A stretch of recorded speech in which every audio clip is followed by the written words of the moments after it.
আজি এটা নতুন ভিডিঅ'লৈ আপোনালোকক স্বাগতম।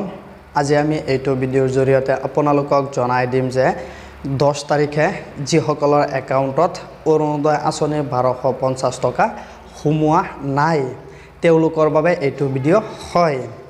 10 তাৰিখে অৰুণোদয় আঁচনি লাখ লাখ মানুহৰ একাউণ্টত টকা সোমাইছিলে। বহুতে মোৰ 10 তাৰিখে এটা ভিডিঅ' আপলোড কৰিছিলোঁ। সেই ভিডিঅ'টোত বহুতে কমেণ্ট কৰিছিলে যে তেওঁলোকৰ একাউণ্টত অৰুণোদয় আঁচনি 1250 টকাকৈ সোমোৱা নাই। তেওঁলোকৰ কমেণ্টৰ ওপৰত ভিত্তি কৰি আজিৰ ভিডিঅ'টো বনোৱা হৈছে।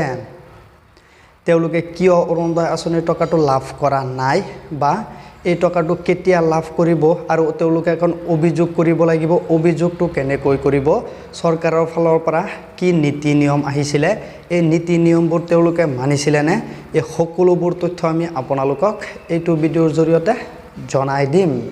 ভিডিঅ'টো অলপ স্কিপ নকৰাকৈ সম্পূৰ্ণৰূপে শেষলৈকে চাই থাকিব। আৰু যদি আমাৰ চেনেলটো নতুন হয় তেনেহ'লে এনেবোৰ ভিডিঅ' চাবৰ কাৰণে চেনেলটো ছাবস্ক্ৰাইব কৰি ভিডিঅ'টোত এটা লাইক কৰি দিব। তেনেহ'লে বলক ভিডিঅ'টো আৰম্ভ কৰোঁ। প্ৰথমটো নিয়ম আছিলে যে গাঁও পঞ্চায়তত যেতিয়া এখন গাঁও সভা হৈছিলে অৰুণোদয় আঁচনি 3.0ত আবেদন কৰিবৰ কাৰণে, তেতিয়া পুৰণা হিতাধিকাৰীসকলকো চৰকাৰে আবেদন কৰিব দিছিলে, নাম পঞ্জীয়ন কৰিব দিছিলে। সেই সময়ত আপুনি নাম পঞ্জীয়ন কৰিছিলেনে? দ্বিতীয়টো আছিলে নীতি নিয়ম যে KYC চৰকাৰৰ ফালৰ পৰা ঘোষণা কৰিছিলে যে চৰকাৰী আঁচনিৰ টকা যিসকল হিতাধিকাৰীয়ে লাভ কৰে সকলোকে চৰকাৰে KYC কৰিব দিছিলে।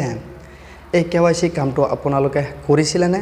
যদি KYC কামটো কৰিছিলে বা KYC কামটো যদি কৰা নাছিলে তেনেহ'লেও আপোনাৰ একাউণ্টত টকাটো নোসোমায়। তৃতীয়টো আছিলে নিয়ম, অৰুণোদয় আঁচনিৰ যিসকল নেকি যোগ্য হিতাধিকাৰী হয় তেওঁলোকৰ একাউণ্টতহে 1250 টকাকৈ সোমাইছে। বহুতো ভুৱা হিতাধিকাৰীসকলৰ নাম চৰকাৰে কৰ্তন কৰিছে। আপোনালোকে হয়তো বহুতো সংবাদ মাধ্যমত চাব পাৰিছে যে বহুতো ভুৱা হিতাধিকাৰীসকলৰ নাম চৰকাৰে কৰ্তন কৰিছে। এই তিনিটা কাম চৰকাৰে দিছিলে। এই তিনিটা কামৰ ভিতৰত আপোনালোকে তিনিটা কাম কৰিছিলেনে? যদি এই নতুনকৈ নাম পঞ্জীয়ন কৰিছিলে বা KYCটো কৰিছিলে, এই দুটা কাম যদি আপোনালোকে কৰিছে তেনেহ'লেও যদি আপোনালোকে টকাটো লাভ কৰা নাই তেনেহ'লে আপোনালোকে এটা কাম কৰিব পাৰে, এখন অভিযোগ কৰিব পাৰিব। অভিযোগটো ক'ত কৰিব লাগিব? আপোনালোকে এখন এপ্লিকেশ্যন লিখিব লাগিব যে আপোনালোকে অৰুণোদয় আঁচনি আগতে লাভ কৰি আছিলে, এইটো মাহত কিবা কাৰণতে লাভ কৰা নাই বুলি এনেকুৱা এখন এপ্লিকেশ্যন লিখিব লাগিব।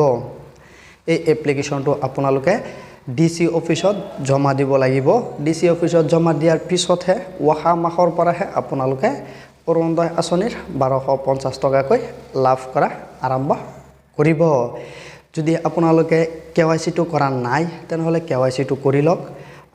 KYCটো কৰিলে হয়তো অহা মাহৰ পৰা আপোনালোকে টকাটো লাভ কৰিব পাৰে।